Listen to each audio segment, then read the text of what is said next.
Hey everyone, so we've just completed the first week of July. We've had some nice consistent weather the last little while. The lake is starting to set up. We have a pretty good thermocline, and it seems like people are catching salmon now pretty regularly all around the lake.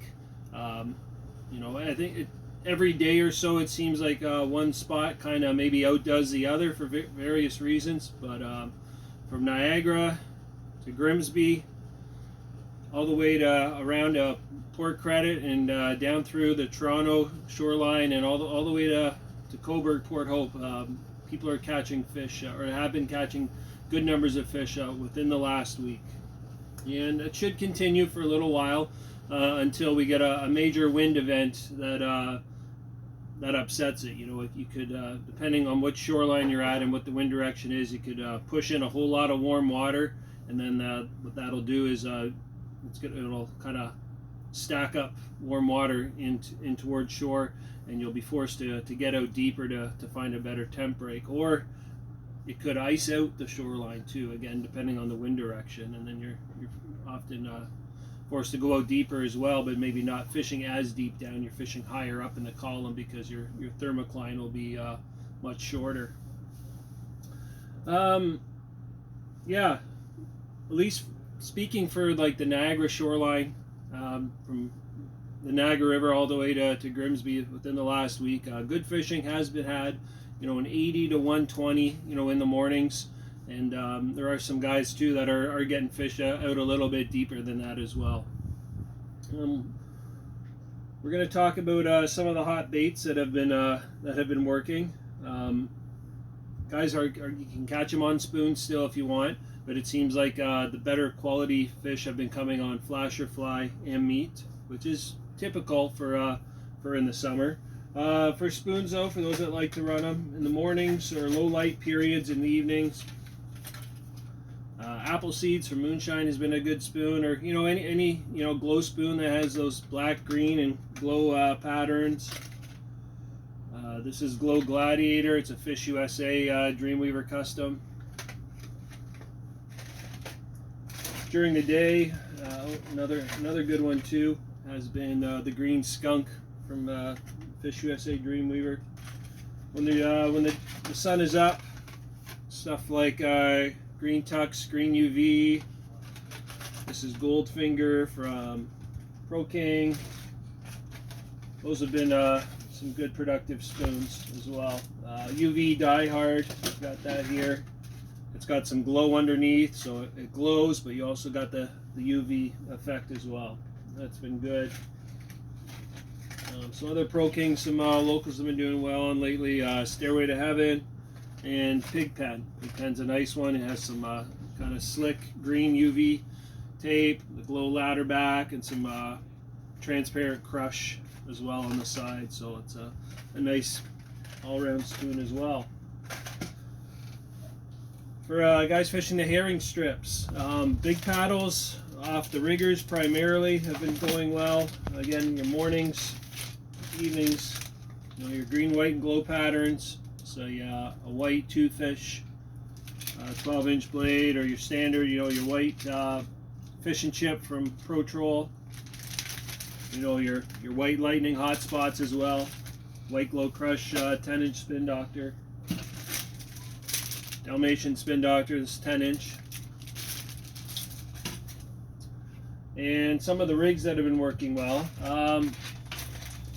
Yesterday was weird. We were fishing yesterday, and we did well on Twinkies. And then today we were out and clean rigs without the Twinkies. We're taking fish. But some of the patterns that have been consistent lately, your standard white double glow, for a morning rig. And then this is the glow stud. There's a glow stud, and then there's a UV glow stud as well. Glow stud has been good in the mornings. You get the UV one going after. The Green King, especially with the green Casper blade, has been effective. Shenster, and this is the Purple Onion UV hotspot. Good high sun midday. and some Mountain Dew. I don't have one here, but some Mountain Dew pattern meat rigs as well. You know, with your hot spot. This is a salty dog, and this is the green jelly UV from the Oki Kingfisher. So some good patterns to run during the day for the meat. And again, sometimes they want them on the rigs, and sometimes on the clean heads. So clean heads, here's some hot fish heads. Here. Mountain Dew, John King, just clean heads. You know, personal preference anywhere from 5 to 7 feet of 30-pound fluorocarbon. Generally, you could go heavier. Just behind the flasher, without the Twinkies, has been effective. And or just a solid white glow head in the mornings or in the evenings. Flies have been going well as well. During the mornings, again, your white combos with the glow. Mars Fatty has been pretty good as well. You can run that with a number 41 or the Ultra Green Glow Atomic. Green Hammer can pair up nicely with it. Has been doing all right. When the sun is up, then we're into our Valium. You know, just your chrome spin doctors or blades. The BAM fly, this or the UV Pro-Am fly have been doing well as well. Pickled Sunshine, another rig from Dreamweaver, been an effective one. Now as the water gets warmer too, we're just starting to see more fleas out there. So for those that are running braid line, it's going to become a bit of a nuisance. You got two options really. You know, deal with it. You know, you can use a flea stripper to help clear them off as you're bringing them in. That is effective. If you never have before, you might want to consider giving wire line a try.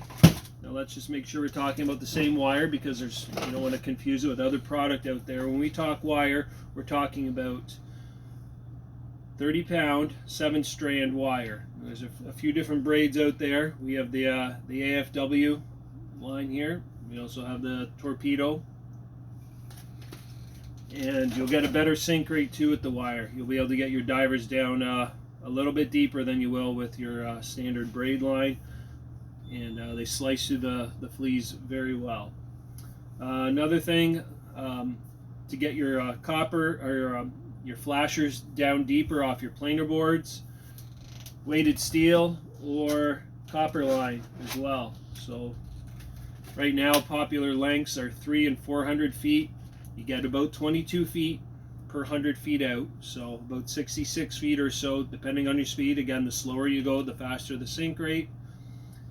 So yeah, with a 300-foot section, you're going to get around 66 feet down. 400-foot section, that's going to get you close to 90 feet. So not a lot of fun using it, we will admit it, but they're a tool. They can be effective to get your stuff down a little bit deeper, especially midday when after you have that peak flurry in the mornings.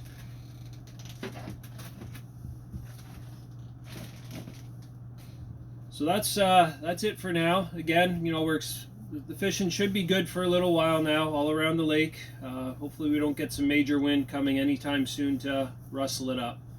If you got any questions, you can reach out to us here at the store. We're always happy to help, and you can always watch our weekend recaps that we post on our blog too. Good fishing, everyone. We'll see you later.